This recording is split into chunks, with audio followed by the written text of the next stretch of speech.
বন্ধুরা আজকে আমি আছি শ্রীরামপুর ফ্লাইওভার এনে। তো এটার কাজ দেখেন চলে আসে, অনেক উঁচা হইতেছে, আমরা নিচে দাঁড়াইয়া আছি।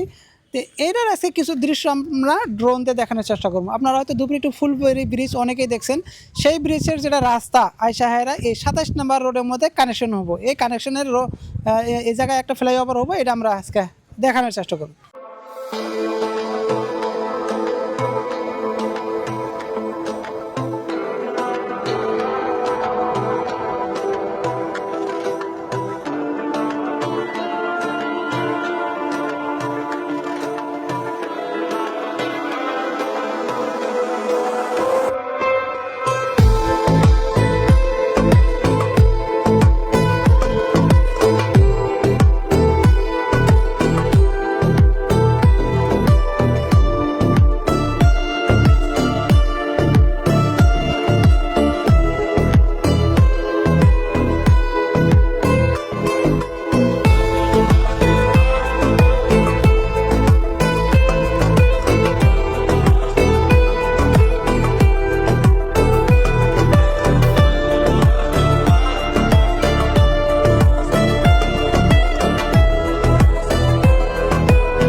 ভালো লাগলে লাইক দিবেন, বন্ধুদের মাঝে শেয়ার করবেন, আর এই ধরনের নতুন নতুন আরও ভিডিও দেখার জন্য আমাদের পেজ ফলো করে পাশে থাকবেন।